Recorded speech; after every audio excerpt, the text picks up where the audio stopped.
যুদ্ধের সময় মুসাব বিন উমাইর যুদ্ধ করেছেন আল্লাহর হাবিবের পক্ষে।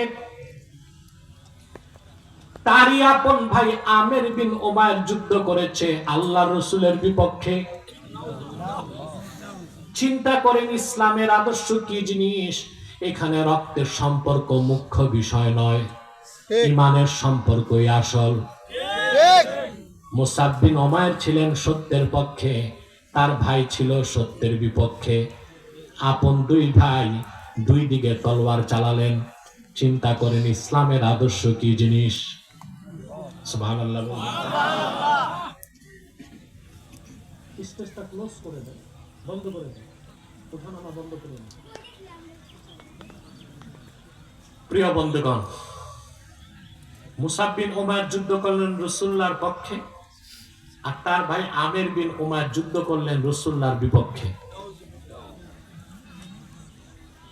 বদর যুদ্ধে আল্লাহ রাব্বুল আলামিন তার হাবিবকে মহাবিজয় দিলেন। মুসাব বিন উমাইরের আপন ভাই গ্রেফতার হয়ে গেলেন। সাহাবায়ে কেরাম তার হাত পায়ের রশিকে শক্ত করে বেঁধে দিলেন। চতুর আমের বিন উমাইর সাহাবায়ে কেরামকে বললেন, সাহাবীরা শোনো, আমি আল্লাহর হাবিবের বিশিষ্ট সাহাবী মুসাব বিন উমাইরের আপন ভাই। এই কথাটা শুনে সাহাবীর খাতিরে অন্যরা তার হাতের পায়ের বাঁধন ঢিলা করে দিলেন।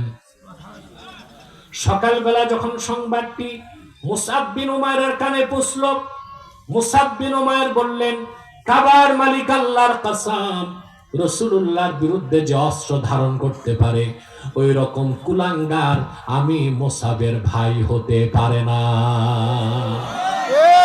বাঁধো, শক্ত করে তার হাত পা বেঁধে দাও। আর তার মায়ের প্রচুর সম্পদ, মনে মনে নিজেরও মা, এখন তার সম্পর্ক নেই। তার মা থেকে উচ্চ মুক্তিপণ আদায় করে তারপরে তাকে ছাড়বা। সুবহানাল্লাহ। উহুদ যুদ্ধে মুসাব বিন উমাইর রাসূলুল্লাহর সামনে দাঁড়ায়ছিলেন। সুবহানাল্লাহ। আল্লাহর হাবিবের একদম সামনে দাঁড়ায়ছিলেন আবু উবাইদা ইবনুল জাররাহ। রাসূলুল্লাহ ৭০ জন সাহাবী শাহাদাত বরণ করলেন। লাশগুলোকে যখন সারি সারি রাখা হলো, আল্লাহর হাবিব এসে মুসাব বিন উমাইরের লাশের সামনে দাঁড়ালেন।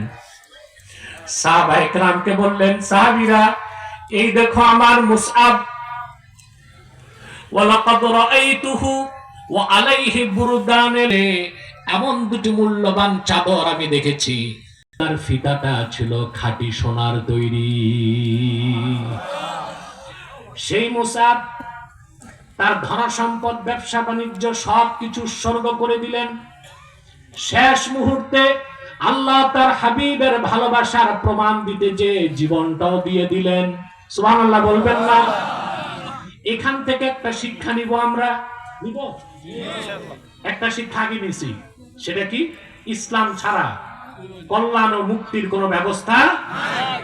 এখন দ্বিতীয় শিক্ষা হচ্ছে আমাদের সবকিছুর ঊর্ধ্বে ঈমান এবং ইসলাম। আল্লাহর হাবিবের ভালোবাসায়, আল্লাহর ভালোবাসায়, ঈমান রক্ষায় জীবন দেওয়ার প্রস্তুতি রাখতে হবে মুসলমানদেরকে। আপনার দেশের রাজনীতিবিদরা একটা স্লোগান দেয়, ব্যক্তির চেয়ে দল বড়, দল থেকে দেশ বড়। কিন্তু ক্ষমতায় গেলে আবার দেখি স্লোগান ঠিক নাই, তখন উল্টা হয়, দেশের চেয়ে দল বড়, দল থেকে নেতা বড়। ঠিক কিনা?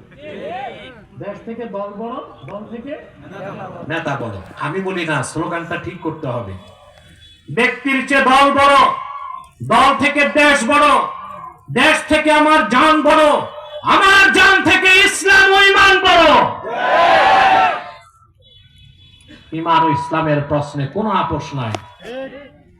মুসলমান প্রত্যেক ঈমানের সাথে এক সেকেন্ডের জন্য আপোষ করতে পারে না।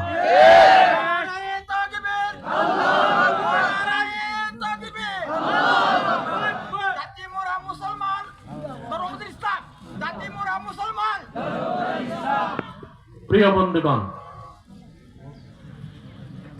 আল্লাহ করিম এই শিক্ষাটা রাখবো তো? জীবনের চেয়ে বড় কি? ইসলাম, ঈমান। আল্লাহ তার হাবিবের ভালোবাসা জীবনের চেয়ে বেশি যতক্ষণ না হবে ততক্ষণ পর্যন্ত ঈমান ও ইসলামের ভালোবাসা জীবনের চেয়ে বেশি হতে পারে না। আমার প্রিয় ভাইরা, তাহলে বক্তব্যের এই পর্যায়ে আমরা কি শুনছি? যদি আল্লাহকে কেউ ভালোবাসতে চায়, আল্লাহকে পেতে চায়, পরকালে নাজাত চায়, দুনিয়াতে কল্যাণ চায়, মুহাম্মদ সাল্লাল্লাহু আলাইহি সাল্লামের অনুসরণের বাইরে কোনো ব্যবস্থা নাই। সুবহানাল্লাহ। রাসূলুল্লাহর ইত্তেবা, অনুসরণটাই ইসলাম, ঈমান, শরীয়ত, তরিকত, হাকিকত, মারিফত। রাসূলুল্লাহর অনুসরণের বাইরে